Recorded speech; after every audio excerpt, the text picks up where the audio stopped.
to get that attended to before it falls onto the track. Yeah, we've seen that happen. I think it was California Speedway. We saw one of those things fall down. Lucky it didn't hit a race car, but it can be extremely dangerous, so they need to take care of that. Pits are closed. That's what that flag signifies. Biggest mover so far, Mark Martin today. He has picked up 14 spots up to the 28th position. These cars these bigger cars today make so much more wake when they go by that there's a lot of turbulence, and that's what blows a lot of these caution lights and the covers off. Actually, that whole caution light came off in California one time. So completing 39 laps. Looks like everybody's loaded, ready to go. Would you gamble at all on track position and maybe just do 2 tires there, crew chief? Well, it depends on where I'm at. If I was in the back, I probably would. If I'm AJ Allmendinger, I'm going to get 4 tires right here, reset, and go again.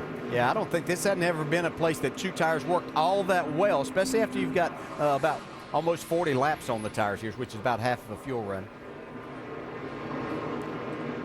There is the crew right there going up to check on that light that we were talking about and the cover that they are worried about coming loose. So while all that's going on, pit road has opened up. AJ Allmendinger does lead the pack on down, and we get ready and send it down to the Dr. Jerry Punch. Thanks, Marty. Martin Truex says the car is snappy, loose in the corner. He can't roll the center of the corner. It's very, very loose. They're going to go down, air pressure, down around on the track bar. Actually, trying to add air pressure in the rear, down around on the track bar to fix it. Vince. The 42 of 1, Pablo Montoya, top of the screen, says it's a little tight. He's got a vibration in the right front also. That's making a 4-tire change with an air pressure adjustment. The 43 of AJ Allmendinger, your leader, pretty good on entry, a little loose off. Just 4 tires, no changes. Dave? Second place, Jimmy Johnson. His car went to the tight side. They made a track bar adjustment. They had some trouble, I believe, on the left side, and he's going to lose a bunch of spots. He certainly is, Dave. As you see the Longhorn Steakhouse race off pit road. Greg Biffle, the big winner, +2. Johnson, the loser, at -3. But AJ Allmendinger's crew has done the job again, and for the 2nd week in a row, he is up front and having a great day.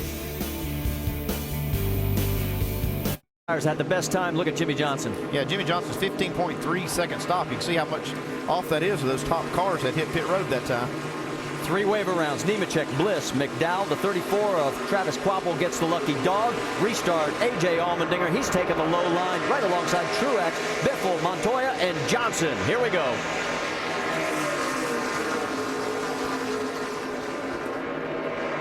A little bit of a wiggle there from the 48 cars he got down into turn 1.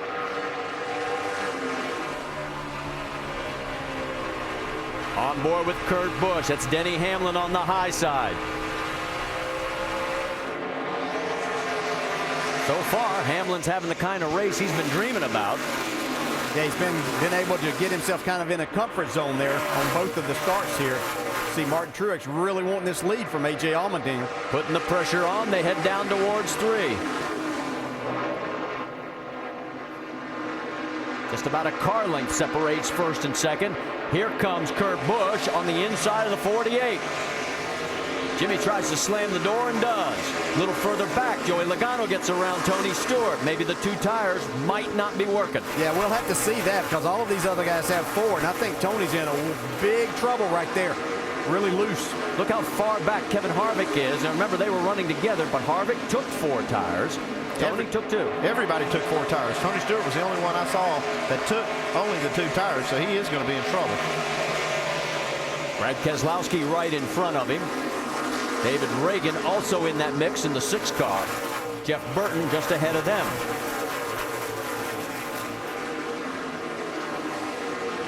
Sam Hornish got a little close to the 83 going into turn number 3. On board with Tony with Casey Kane right behind him, running 16th.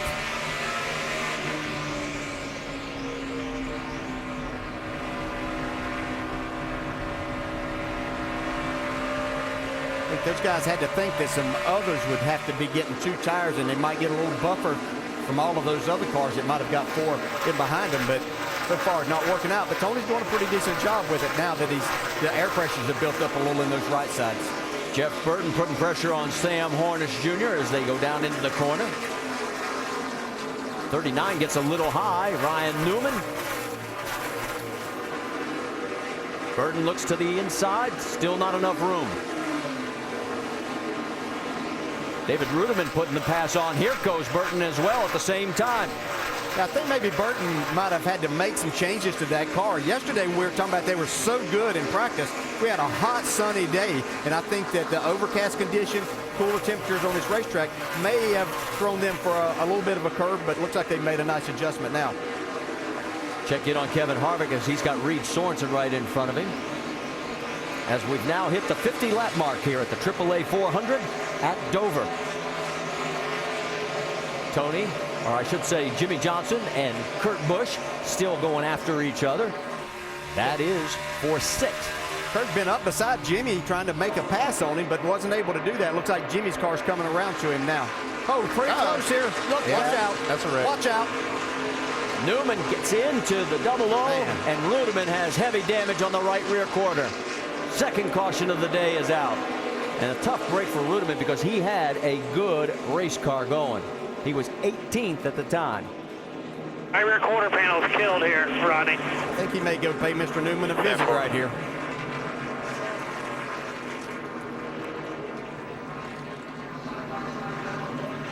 So our second caution out here on lap number 52. When it's knocked out of line, everything's killed, dude.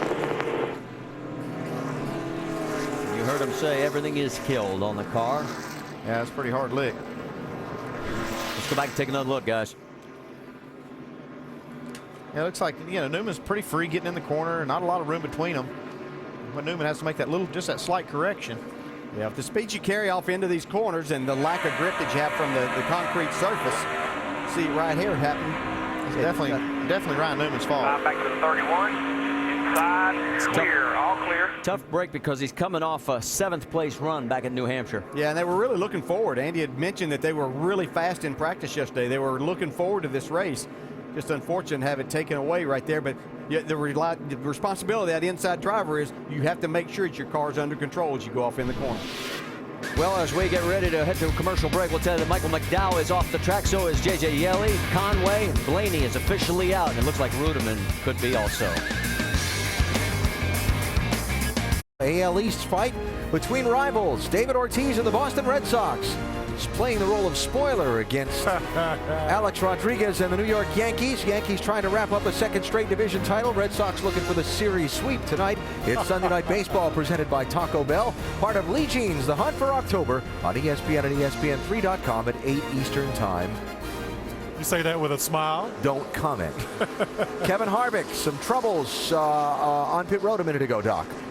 Yeah, and his car is great. His crew may not be. That's Jonathan Billy we're showing you there. He's the rear tire changer. He got tangled up with a fueler on that first stop and fell on his right wrist now and the right thumb here. They're going to put some ice on it. When he fell, the gun came down on top of his wrist. He's able to move the thumb okay. He has a full range of motion. This doesn't have as much strength as he'd like to have. Now, they have a backup, Tim Laddiga, standing by, but they want Jonathan to get the job done because he is very, very quick on pit road, and they got a shot at maybe winning this thing today. Doc, thanks. A.J. Allmendinger out front and kind of enjoying things. If you're wondering, Mike, it's kind of fun leading. We should try this more often. I'm in 100% agreement with you. As we get ready to go back to green flag racing, it is Allmendinger leading them down from the inside. Truex, Biffle, Montoya, Hamlin, that's your top 5, and Truex going for the lead. He's going to get it. Yeah, still in the right rear corner, but you can see AJ is able to power up coming out of turn 2. Let me update one other thing. Great news for David Ruderman fans. He was able to stay on the lead lap. They pounded out. He's wounded, but he's not done. He's back in the race. Clint Boyer side by side with the 20 car, Logano. The boy got a nice run off of 2, made that thing stick right on the bottom in 3. He had to change 3 lanes down the backstretch to get position, getting into turn 3.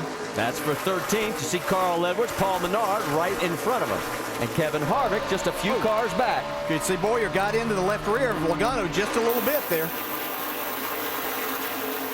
Ryan Newman still on that high side. Casey Kane looking to take a look underneath. Then Harvick right behind them.